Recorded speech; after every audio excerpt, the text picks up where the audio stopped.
It sounds nice, but does it really? It might sound nice. And that's why you go and find, I was going somewhere in the Western region, I've forgotten where it was. And there was this building. I said, oh, wow. And I saw a sign, 1D1F. And I said, let me take a look at it. And so I made the convoy stop, and I got down. It was locked. And the gate was locked. And it was a rice processing factory. Building complete, everything complete, no equipment in it. And there was only a caretaker. They say, are they working here? I say, no work. That machine, no day. They wait to make machine come. You know? And so we must do this because we believe in it and not because we think that it will win us elections. It says politicians are friends.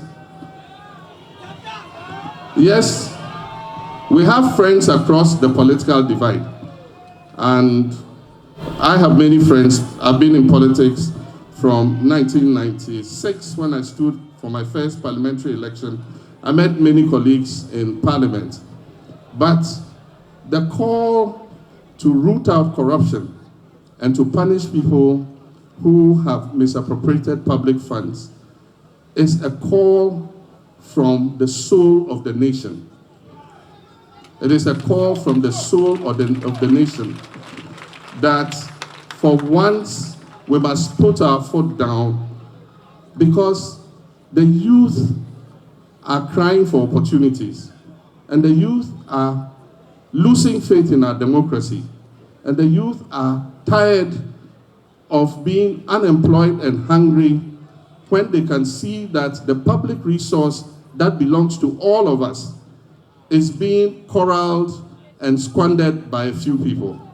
And so if we don't do that, a time will come when some things will happen.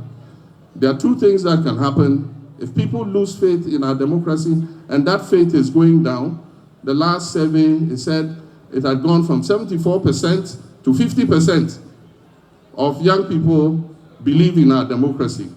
And so their faith in our democracy is going down.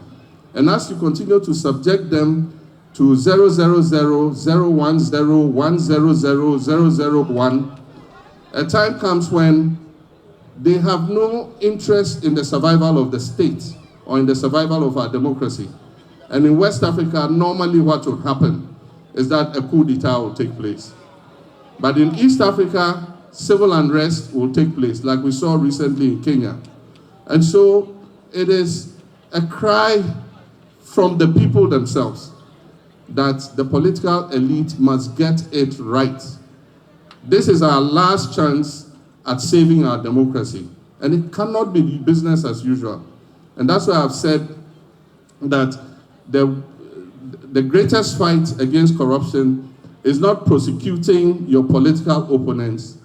It is also dealing with your own people when they indulge in the same thing.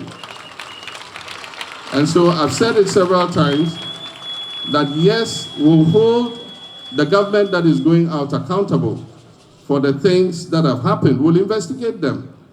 We have a constitution, we'll go by the rule of law, prosecutions will take place, judgment will be given. And so that will do. But while you're doing that, if your people start indulging in the same thing, you must have the courage to punish them. And that's why I've said, if people want to come into government and make money, then we can help you. You go into the private sector, we'll help you set up a cassava processing plant, go and process cassava, employ young people. Don't come and take public office. Once you take public office, you must be prepared to be held to account. And so, yes, we might be friends. Sometimes it's painful. And I have an example. Abu Gapele is my friend. The National Youth Authority, himself and others were prosecuted during my tenure. I was not happy to do it, but I mean, one has got to do what he's got to do. And so, yes, we'll pursue corrupt officials and we'll deal with them. And when we're dealing with them, if somebody does the same in our administration, that person will also be dealt with. So I've sounded a warning. Everybody wants to be a minister, a CEO in John Mahaba's administration. If the Office of Special Prosecutor comes after you, you are on your own. I'm not a clearing agent. I will not clear you.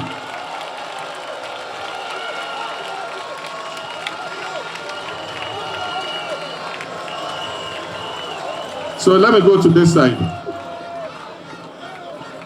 There's a young lady here. Give the microphone to the young lady.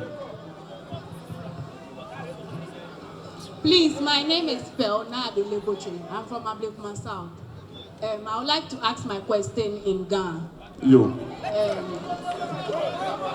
Me Babo Fai. Nonimi Bamba is about security services. Here lies the case. I'm not afraid. Security services join your qualification. Me be question neke ha inya me here ke ye na me here qualification.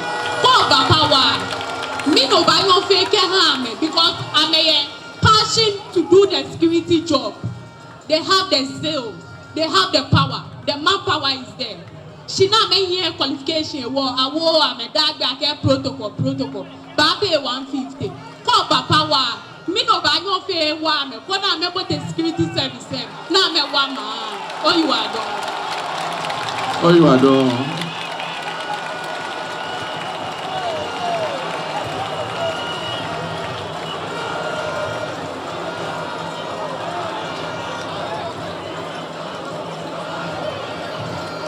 Oh, you are done.